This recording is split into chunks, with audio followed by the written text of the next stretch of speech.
Ricky Rai ಮೇಲೆ firing ಆಗಿದೆ, ಸಿಕ್ಕಿದೆ ರಣರೋಚಕ ಟ್ವಿಸ್ಟ್. ಏನದು ಟ್ವಿಸ್ಟ್? ಮುತ್ತಪ್ಪ ರೈ ಮಗ ರಿಕ್ಕಿ ರೈ ಕೊಲೆ ಮಾಡೋದಕ್ಕೆ ಬಿಗ್ ಸ್ಕೆಚ್ ಹಾಕಿದ್ರಂತೆ. ರಿಕ್ಕಿ ರೈ ಹೊರ ಬರೋದನ್ನೇ ಕಾದು ಫೈರಿಂಗ್ ಮಾಡಿದ್ದಾರೆ ಶೂಟರ್ಸ್. ಬಿಡದಿ ಠಾಣೆಯಲ್ಲಿ ದಾಖಲಾಗಿದೆ ಕೊಲೆ ಯತ್ನದ ಕೇಸ್. ರಾಮನಗರದ ಬಿಡದಿ ಠಾಣೆಯಲ್ಲಿ ಪ್ರಕರಣ ಕೂಡ ದಾಖಲಾಗಿದೆ. ಈಗಾಗಲೇ ಸ್ಥಳದಲ್ಲಿ ಪರಿಶೀಲನೆ ಕೂಡ ನಡೆಸಲಾಗ್ತಾ ಇರುವಂತದ್ದು. 3 ಬಾರಿ ಫೈರಿಂಗ್ ಆಗಿದೆ, ಅಂದ್ರೆ 3 ಸುತ್ತು ಗುಂಡನ್ನ ಹಾರಿಸಿದ್ದಾರೆ ಅನ್ನೋದು ಗೊತ್ತಾಗ್ತಾ ಇದೆ. ಆ ಸಂದರ್ಭದಲ್ಲಿ ಫೈರಿಂಗ್ ಆದಂತಹ ಸಂದರ್ಭದಲ್ಲಿ 3 ಜನ ಇದ್ರು ಅನ್ನೋದು ಗೊತ್ತಾಗ್ತಾ ಇದೆ. ಈಗಾಗಲೇ 3 ಜನರಲ್ಲಿ ಈಗ ರಿಕ್ಕಿ ಅವರ ಪರಿಸ್ಥಿತಿ ಗಂಭೀರ ಆಗಿದೆ. ಇಬ್ಬರನ್ನ ಕೂಡ ಈಗಾಗಲೇ ವಶಕ್ಕೆ ಪಡೆದುಕೊಂಡಿದ್ದಾರೆ. ತನಿಖೆಯನ್ನ ಕೂಡ ಚುರುಕುಗೊಳಿಸಿದ್ದಾರೆ.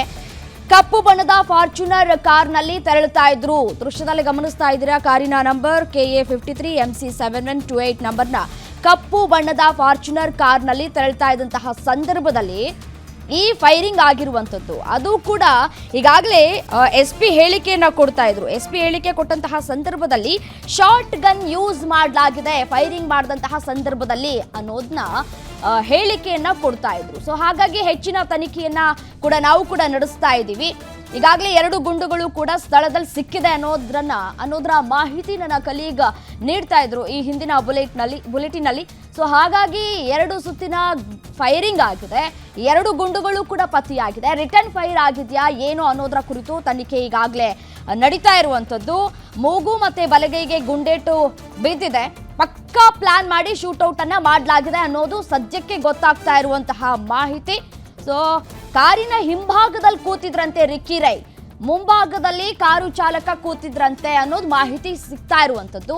ಹೇಗ್ ಫೈರ್ ಆಯ್ತು, ಹಿಂದೆಗಡೆ ಕೂತಿದ್ದಂತಹ ರಿಕ್ಕಿ ರೈಗೆ ಫೈರಿಂಗ್ ಹೇಗಾಯ್ತು ಅನ್ನುವಂತಹ ಪ್ರಶ್ನೆಗಳು. ಸೊ ಹಾಗಾಗಿ ಇಲ್ಲಿ ಕಾರು ಚಾಲಕನ ಮೇಲೂ ಕೂಡ ಅನುಮಾನಗಳು ಬರುವ ಸಾಧ್ಯತೆ ಇದೆ.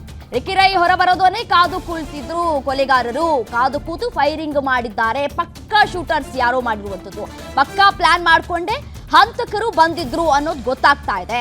ಮಿಡ್ ನೈಟ್ ನಲ್ಲಿ ಬಿಡದಿ ಫಾರ್ಮ್ ಹೌಸ್ ಬಳಿ ಫೈರಿಂಗ್ ಆಗಿರೋದಕ್ಕೆ ಅನುಮಾನಗಳು ವ್ಯಕ್ತವಾಗ್ತಾ ಇದೆ. ಫೈರಿಂಗ್ ನಲ್ಲಿ ಪ್ರಾಣಾಪಾಯದಿಂದ ಪಾರಾಗಿದ್ದಾರೆ ರಿಕ್ಕಿ ರೈ.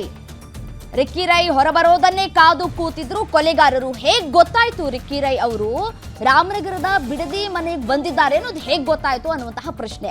ಇನ್ನೊಂದು ಪ್ರಶ್ನೆ ಏನಪ್ಪಾ ಅಂತಂದ್ರೆ, ಮಧ್ಯರಾತ್ರಿಯಿಂದ ಅವರು ಹೊರಗಡೆ ಬರ್ತಾ ಇದ್ದಾರೆ ಅನ್ನೋದು ಹೇಗ್ ಗೊತ್ತಾಯ್ತು ಶೂಟರ್ಸ್ಗಳಿಗೆ? ಯಾರೋ ಗೊತ್ತಿರೋರೇ ಮಾಡಿರುವಂಥದ್ದು ಅನ್ನೋದು ಗೊತ್ತಾಗ್ತಾ ಇರುವಂಥದ್ದು. ಇನ್ನು ಅವರು ರಷ್ಯಾದಲ್ಲಿದ್ರು, ರಷ್ಯಾದಿಂದ ಕಳೆದ 2 ದಿನಗಳ ಹಿಂದೆ ಅವರು ವಾಪಸ್ ಬೆಂಗಳೂರಿಗೆ ಬಂದಿದ್ರು. ಬೆಂಗಳೂರಿಗೆ ಬಂದ ನಂತರ ಬಿಡದಿ ಮನೆಗೆ ಹೋಗಿದ್ರು ಅನ್ನೋ ಡೀಟೇಲ್ಸ್ ಲಭ್ಯ ಆಗ್ತಾ ಇದೆ. ಸ್ವಲ್ಪ ಹೆಚ್ಚಿನ ಗಾಯ ಆಗಿದ್ದು ಅವರು ಟ್ರೀಟ್ಮೆಂಟ್ ತೊಗೊಂಡಿದ್ದಾರೆ.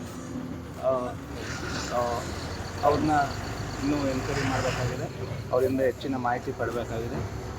ಜೊತೆಗೆ ಇದರ ಹಿನ್ನೆಲೆಯನ್ನು ನಾವಿನ್ನೂ ಪರಿಶೀಲನೆ ಮಾಡಬೇಕಾಗಿದೆ. ಇದೆಲ್ಲನೂ ಪರಿಶೀಲನೆ ಮಾಡಿದ ನಂತರ ಇನ್ನೂ ಹೆಚ್ಚಿನ ಮಾಹಿತಿಯನ್ನು ನೀಡ್ತೇವೆ. ಗಾಯಾಳು ಹಿನ್ನೆಲೆ ಏನು ಅಂತೇಳಿ ಸರ್, ಎಷ್ಟು ರೌಂಡ್ ಫೈರ್ ಮಾಡಿದ್ದಾರೆ ಅಂತ? ಸದ್ಯಕ್ಕೆ ಮೇಲ್ನೋಟಕ್ಕೆ 1 ರೌಂಡು ಫೈರಿಂಗ್ ಮಾಡಿರೋದು ತಿಳಿದು ಬರ್ತಿದೆ. ಅದು ಏನು ಡ್ರೈವರ್ ಇದ್ದಾರೆ, ಅವರು ಡ್ರೈವರಿನ ಮಾಹಿತಿ ಪ್ರಕಾರ ಅವರು ಕೇವಲ 1 ದೊಡ್ಡ ಶಬ್ದ ಕೇಳಿಸ್ತು ಅಂತ ಅವರು ಮಾಹಿತಿ ನೀಡಿದ್ದಾರೆ. ಇನ್ನೂ ಅವ್ರನ್ನ ಎಲ್ಲರನ್ನೂ ಹೆಚ್ಚಿನ ವಿಚಾರಣೆಗೆ ಒಳಪಡಿಸಿದ ನಂತರ ನಮ್ಗೆ ಇನ್ನೂ ಹೆಚ್ಚಿನ ಮಾಹಿತಿ ದೊರಕುತ್ತೆ. ಬಳಸಿರ್ಬೋದು ಅನ್ಸುತ್ತೆ ಸರ್. ಏನು ಮೇಲ್ನೋಟಕ್ಕೆ ನೋಡ್ತಿರೋಂಥ ಸಂದರ್ಭದಲ್ಲಿ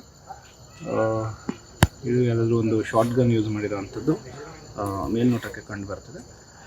ಬಟ್ ನಮ್ಮ FSL ಟೀಮು ಅವರೆಲ್ಲ ಬಂದಿದ್ದಾರೆ. ಅವ್ರು ಏನು ಮಾಹಿತಿ ಕೊಡ್ತಾರೆ ಅದರ ಮೇಲೆ ನಾವು ನಂತರದಲ್ಲಿ ನಮಗೆ ಇನ್ನೂ ಹೆಚ್ಚಿನ ಮಾಹಿತಿ ದೊರಕುತ್ತೆ.